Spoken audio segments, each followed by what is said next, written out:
Hello, everybody. Welcome to another installment of Retro Championship Wrestling. We're in the indie circuit for the final card in the contenders grid for Week 16, Year 1. We have another card to do, Elevation, which we're going to be debuting on Tuesday, which will involve everybody not in the contenders grid for the most part. And I will go through that format as we get to that card on Tuesday. It'll be a little different. We'll do the main event first and then subsequently work our way through the other matches. There will be a 2-hour total time limit for the matches.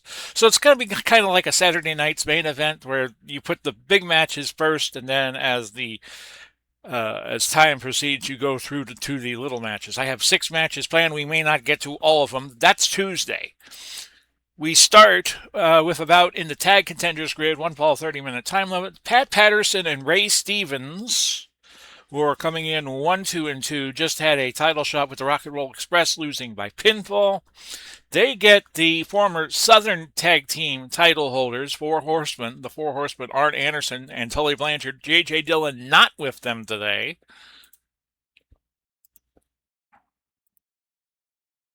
And on we go. So this is a 1 fall, 30-minute. These two teams were dominant in their eras. Patterson and Stevens in the 60s, maybe early 70s, and Anderson and Blanchard in the 80s, and then going, I think, a little bit into the 90s when they were the brainbusters in the WWF. And we have a cut right away, as one might suspect. Let me just take the cut rule out of play here, and it is Patterson busted open.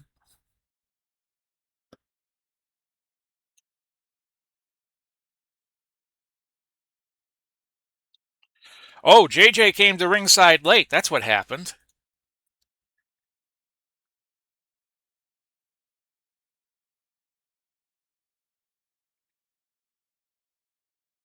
And he cracked open Patterson with a shoe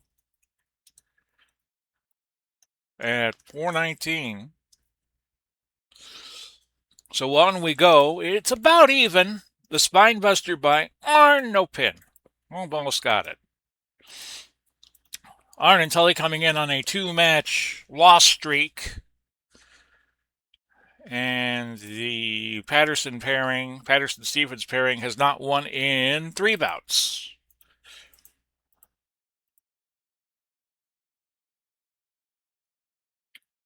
Full body slam, no pin. So every team, we have 40 tag teams, we have 50 singles. Trying to get to 6 points over 6 weeks, you have to. If you win a bout by any means, it's 2 points to the good. And we have an injury to Patterson. He has injured his leg.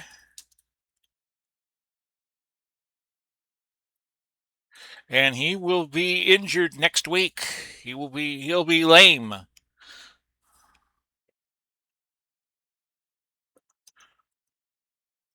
So not a good day's work for Pat Patterson.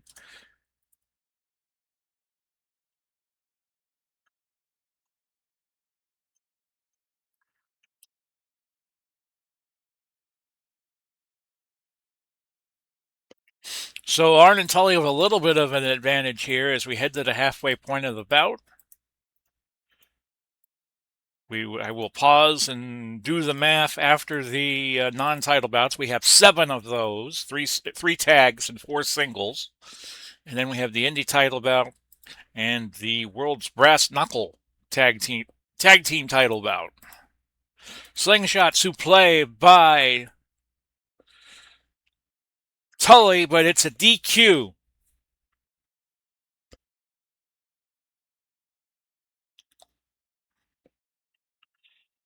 We'll say that Stevens was the one getting pinned, but Patterson interrupted to a point where the ref had to disqualify it. Disqualify Patterson and Stevens.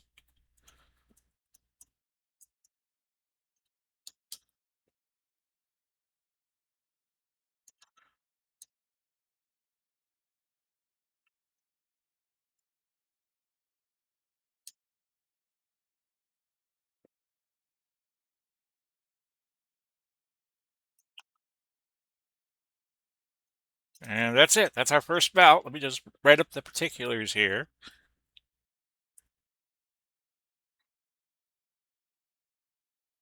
So Arn and Tully will win by DQ, which will give them the 2 points in our contenders grid.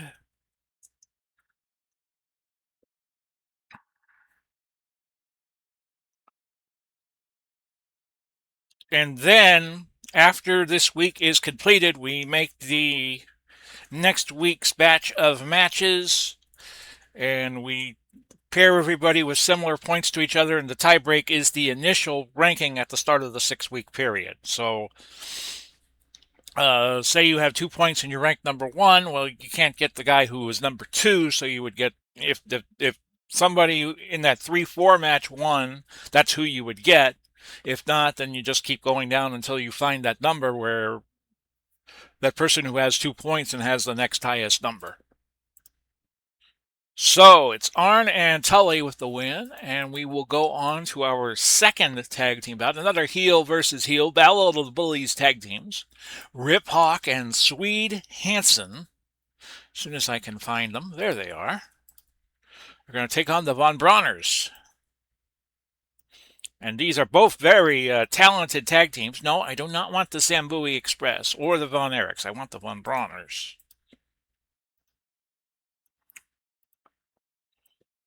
And they are both teams that are capable of winning tag titles. But Hawk and Hansen looking for their first win. They are started 0-2-1. Just drew with the smoking guns, and the Von Brauners are 1-2-1. They just beat Cowboy Bob Ellis and Johnny Valentine before we started grid play. The main event for Elevation is going to be Nick Bockwinkel defending the world title against Ricky Steamboat. Early in Bockwinkel's ascent in RCW, he lost to Steamboat by DQ, so I figured that would be a good pairing. Put the guy who beat him, the only guy to beat him, in against each other. And we have a quick pin here, folks. Flying headbutt by Carl onto the Swede, and this is over. This is over stunningly quickly. So the Von Brauners by pin 407. Carl pins Swede. So they will still be looking for their first win, the Rip Hawk and Swede Hansen pairing.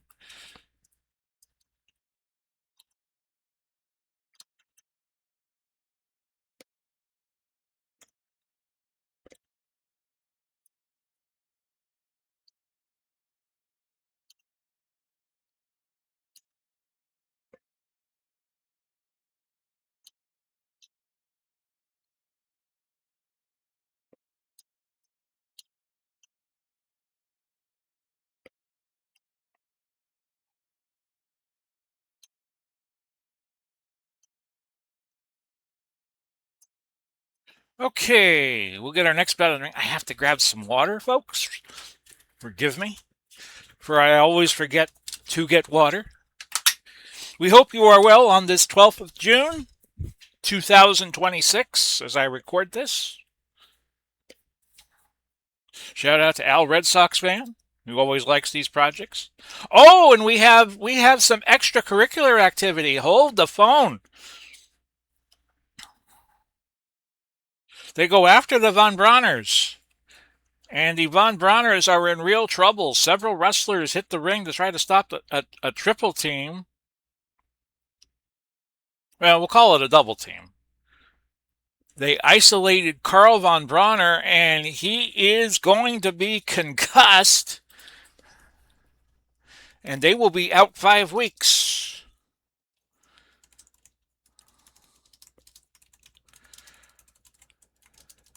They will be in the grid, but for the next 5 weeks, whoever is paired with them will get a default win.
So whoever they would get paired with is going to get a win by default, and will have the week off next week, and this will continue for the next 5 weeks, which means the Von Bronners will not make the cut into the next cycle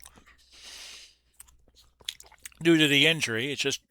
It's kind of like at school when you keep taking zeros because you're not there and you're not doing the work. That's kind of what will happen here.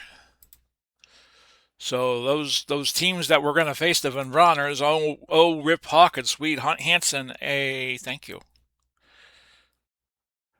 So we go after that. We go on to our third bout. What a stunning change of events that was! It's the Smoking Guns and a legendary tag team from Mexico, the Atomic Pair. I was watching the World Cup game from Mexico City yesterday, the kickoff. Mexico beating South Africa 2-0. I did not stay up to 10 o'clock and watch the second game. So both teams are looking for their first win. The Atomic Pair had a shot at the Western Tag Team title holders, Bam Bam Bigelow, Big Van Vader, and they lost by pinfall. And of course, they are now no longer the Western Tag title holders. That belongs to Rick Martel and Tony Gurria. So we will hook these two teams up in a one fall 30-minute time limit bout. Billy and Bart Gunn, and El Santo knows how to heal too, so we'll see what happens in this last of the 3 tag team bouts we have, and then we'll go to our 4 singles.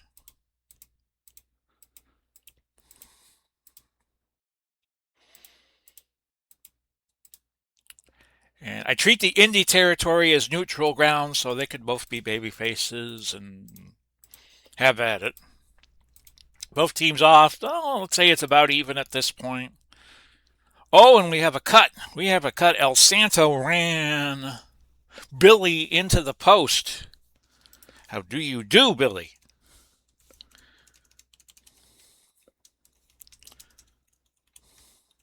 But both teams trying to win.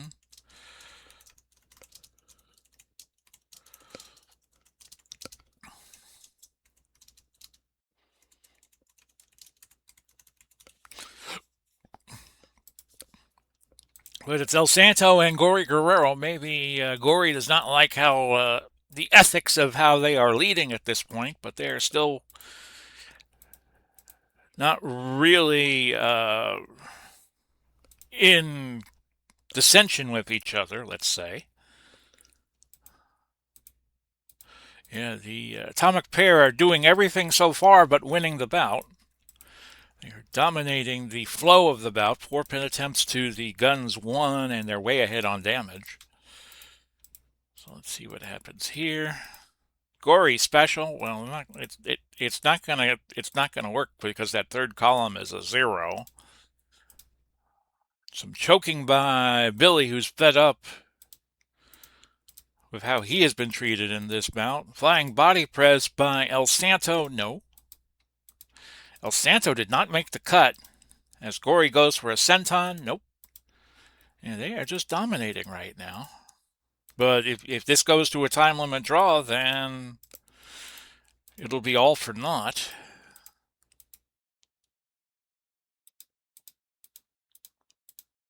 And we may see next week a lot of bouts that we have already seen because of draws, and that's fine too. And after this after this card ends, the bidding process will begin. We know that the Bachnickel-Malenko match will be in the East. Yeah, El Santo. Oh, we got a pin on the Smoking Guns. Double chop to the head. And it was Bart who got pinned by El Santo. So, just as I was saying, this could go to a draw. It does not. The Atomic Pair pick up their first win. At 28 minutes, Santo pins Bart after a double chop.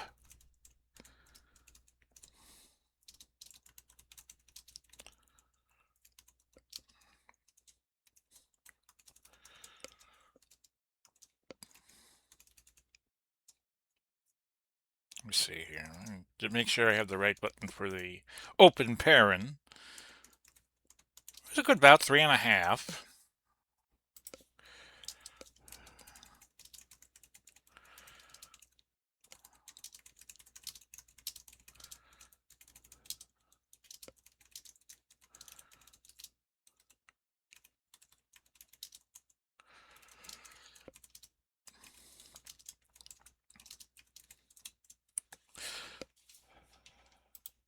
So on to singles action, and we got a barn burner for you to get this started.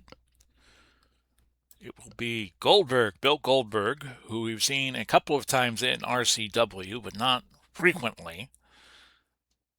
He is going to get a very tough customer in Stan the Lariat Hansen.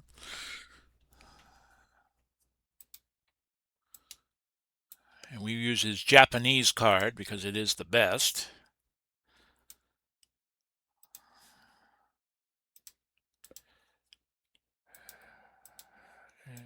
These two only know one way to fight, and that's straight ahead.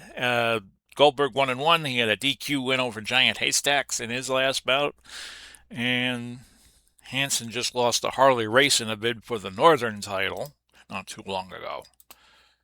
So this will be one fall, 30 minutes, and off we go.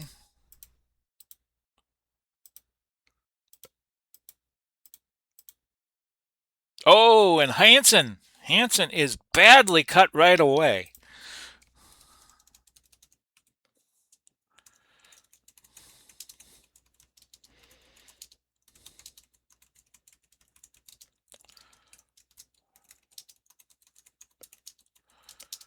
He was involved in a bout with Big Van Vader, late 90s, I want to say, and this is going to be gross, but this is what actually happened. One of Vader's eyes popped out of his socket. And you could look that up, but I wouldn't look too close if I were you.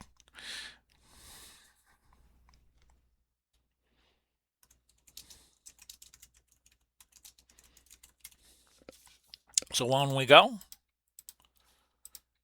Spear, jackhammer, countered by a bloody Stan Hansen. It's been going good for Goldberg so far. Goldberg pull off what I think would be a surprise win. He's way ahead in damage. He's ahead on pin attempts. Kicked by Hansen. Hansen trying to get something going. Looks like he's got a flurry of moves going here. He kind of turned the tide. Knee drop by Goldberg. Nope.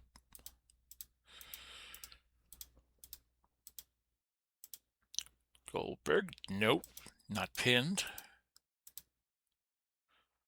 If Hansen gets a draw out of this, that would be rather amazing. Leg scissor, arm breaker, submission. Nope. Flying headbutt by Stan. I want to read his book, The Last Outlaw. Probably a few years old by now. It was put out by Crowbar Press. The man who runs Crowbar Press, his name escapes me, but he puts out good books, good wrestling books. Last one I read was Long Days and Short Pays, about an indie wrestler in the Midwest, say in the 70s or so, who was also a cop in Fort Wayne, Indiana. So this is looking like it'll go to distance. Yeah, we're in the last minute. Hansen, like a wily veteran, found a way to get to the time limit, and this is a draw of 30 minutes in length. So both men pick up a point towards their 6.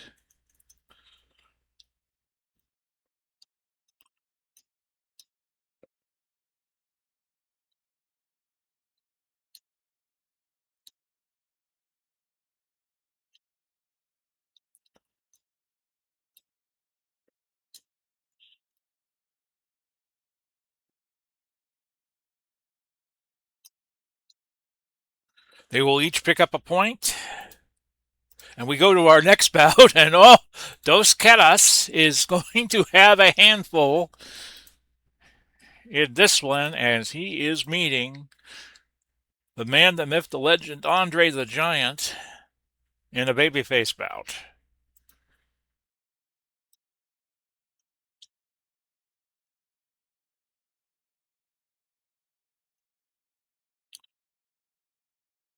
This is not going to be an easy bout for Dos.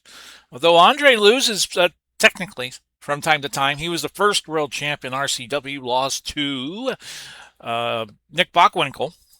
And Bockwinkel has been the world champ since. So let's see what Dos can do.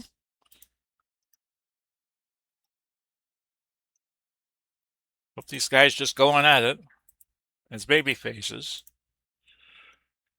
Dos trying to use his agility. That obviously will have to be a strategy. A near pin for Andre there. And Dos has been injured. Yeah, he's favoring his hand. He is really favoring his hand. He will feel the effects of that next week.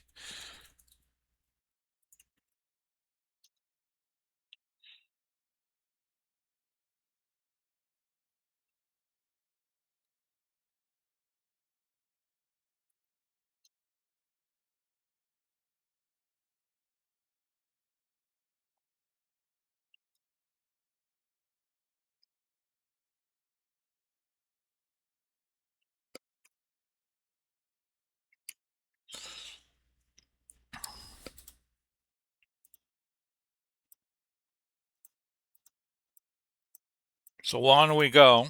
A defensive bout because Dos can't really do anything with Andre. And Andre could do a lot to Dos.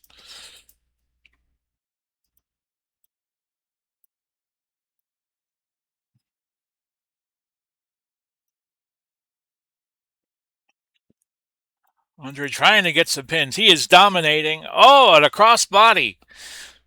And this is how Dos wins it. Incredibly. Andre went for a crossbody. Dos ducked. I mean, what else could he do? This big mass coming at you. And he nailed the referee instead, and the ref DQs him.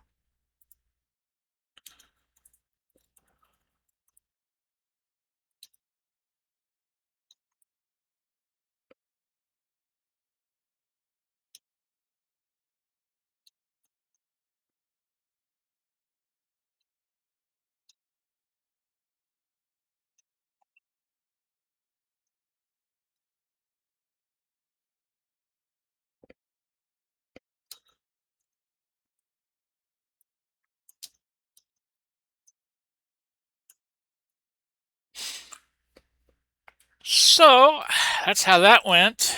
And Dos picks up the 2 points, and Andre now has to pick up 6 in 5 bouts. Our 6th bout, Tanoya Bori, the sumo star, is going to have the unenviable task of taking on, Macho Man Randy Savage. We use his babyface card. 30-minute time limit. Macho is 3-2 as a babyface, and Tanoa Bori is 1-2, just having lost most recently to Murcielago Velasquez, who was the Eastern champion for a while. And on we go. Savage, a tremendous display of strength early, body slamming the sumo star Tanoa Bori.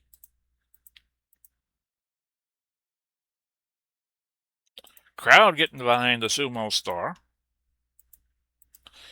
which may get into the psyche of Savage, and we have a collision. And both men are cut. Minor cuts.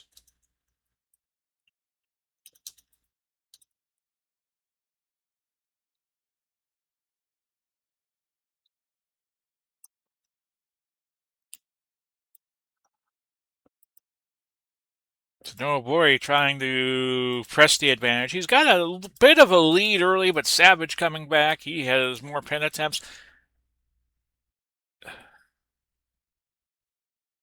And what is this? An ally has pulled Nobori out. It's Hulk Hogan. It's Hulk Hogan, who is not in the tournament.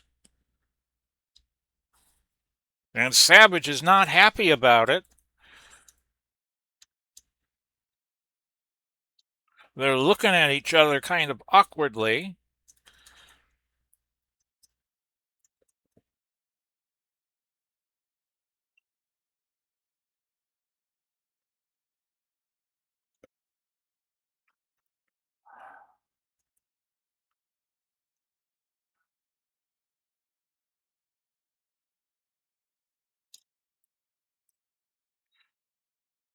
Is he in the tournament? Well, we'll look it up during the little break that we have after the next bout.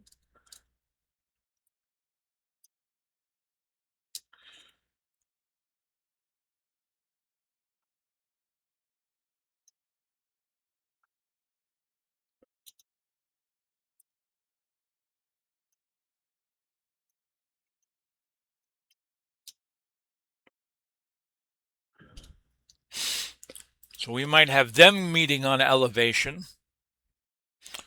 But for right now, we will do our last non-title bout, and this is kind of an interesting one.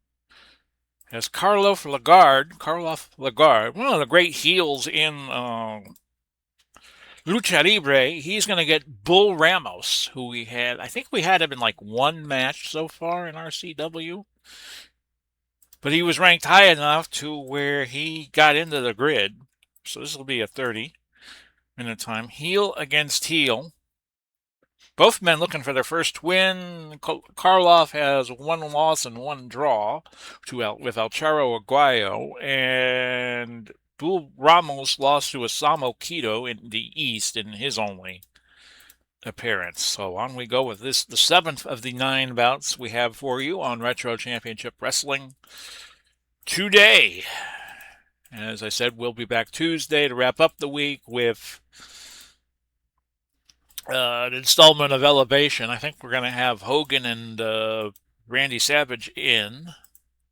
Probably be like the third bout after, if we have time for it, after Bockwinkel Steamboat for the world title and Wahoo McDaniel and Magnum TA having their cage match, which we should have had this week, but because we implemented the grid, that got moved to Elevation.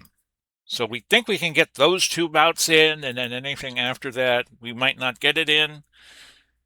And we have a double count out in this bout, as I was chatting up what was coming.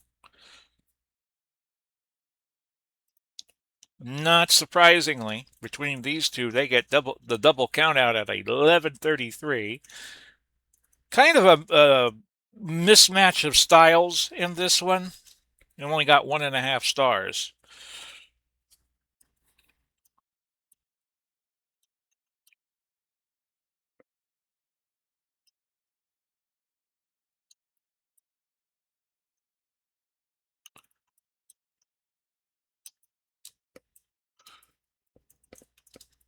Okay, so we are done with our first 7 bouts. I will take a break, which you will not see, to do some tabulations, and we'll be back with the championship matches right after this on the Big Paulie's World of Sports Sims YouTube channel.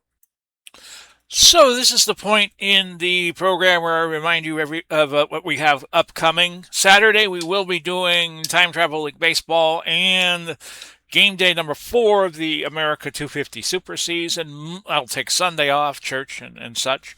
And then Monday we come back. 2 more games from the 1976 NC2A tournament. We start in the West region now. And then the following week, we will go into the second round. So these will be the last 4 first round games. And then Tuesday, we come back and do the elevation card, Retro Championship Wrestling. And then we get into week 17. We'll probably preview some of the matches in week 17, as this elevation card could be way shorter depending on what happens.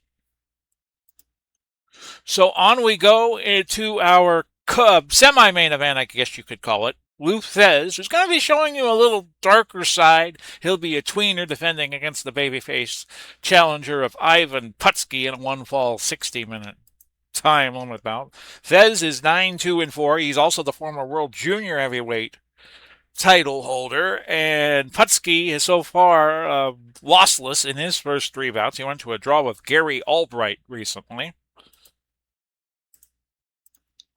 Lou Thez would have to be the heavy favorite here, but I think you'll see another side to Lou Thez in this bout that we do not see. He's a tweener today. And off we go with this title bout, and then we get to our World Brass Knux title. Let me just double check, make sure I'm on display feed. I am. What was I worried about? Beg your pardon.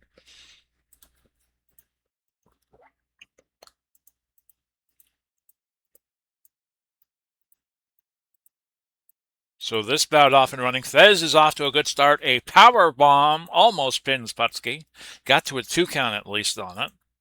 He's dominant early on. He has the first 5 pin attempts. And he's got Putski in the STF. Does not get the submission there. Thez press. And it's over. It is over. Putski handed his first loss by Lou Thez. Lou Thez just takes out a card and says, here you go. You've been handed your first loss. An easy defense for Thez at 11:36. So he's going to pick up a point. These title bouts are part of the contenders grid. So Lou retaining in very short order, 11:36. And the non-technical grappler Putski was worked around in circles by Thez.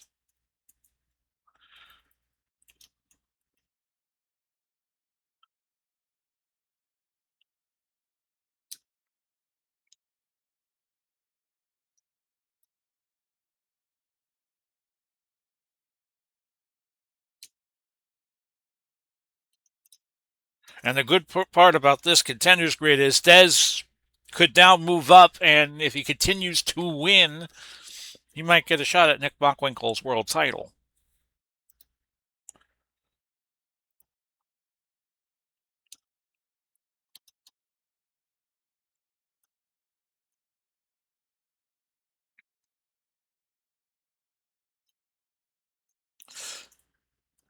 On to our main event, which is going to be the Midnight Express. Now, now that they've won a title, Jim Cornette can be at ringside for these bouts. It'll be no DQ, because those are the brass knuckles rules, and no time limit.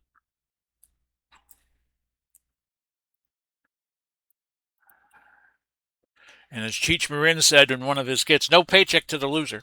No, that's not true. They're going to take on a very good team, Don Curtis and Mark Lewin. As soon as I find them, go up a little bit, Paulie. There they are. So this is for the World's Brass Knucks Tag Team title. The Express, 3-2-1. I did not add the cornet, and I should have. So we'll just have to do this again, folks. Just bear with me.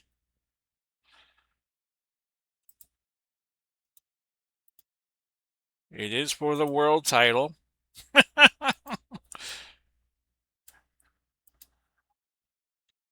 It's one of those things that I might edit out, but I'm just going to leave it in. Sometimes you don't set these bouts up right. Oh, there's no time limit. What am I doing? Okay, now we are ready.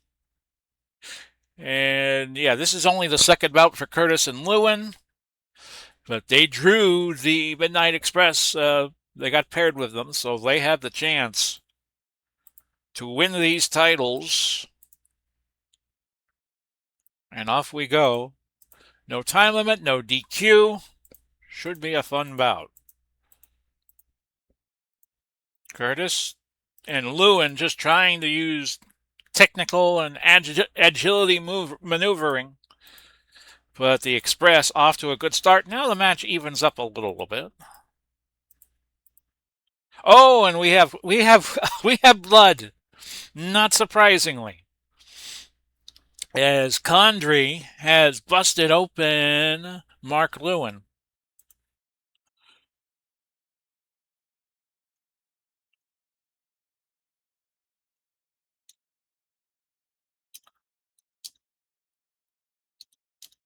Mark Lewin was like a very big name in the Australian version of World Championship Wrestling back in the 70s.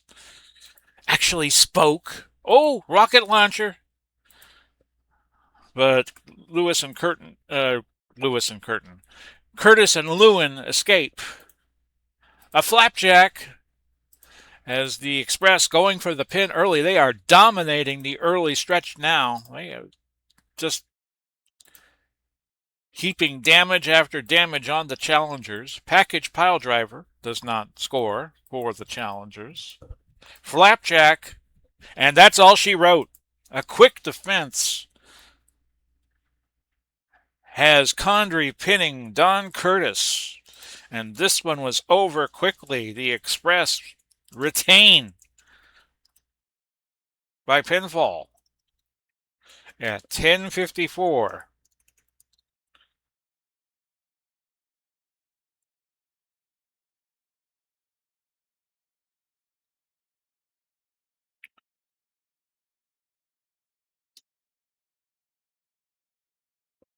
Not much about. I thought it would be a little more competitive, but not to be. Went 3.5 stars, although it didn't last long.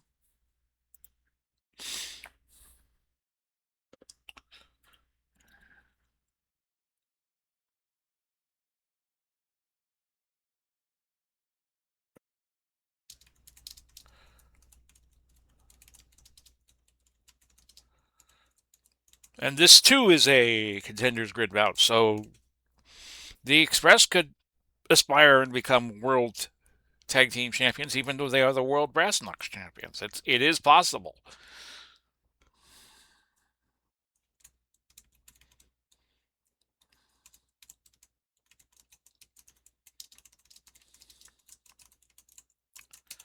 Okay, write up is done.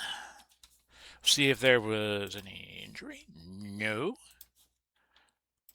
So that's it, folks. Our card for the Indies Week 16 has now concluded at 11:02 Eastern Daylight Time on June 12, 2026. I hope you enjoyed the card. We will be back Tuesday with our brand new kind of TV show, RCW Elevation. Until then, and until tomorrow, actually, we'll do some baseball tomorrow. This has been Big Paulie. Godspeed. God bless. We'll do it all again soon.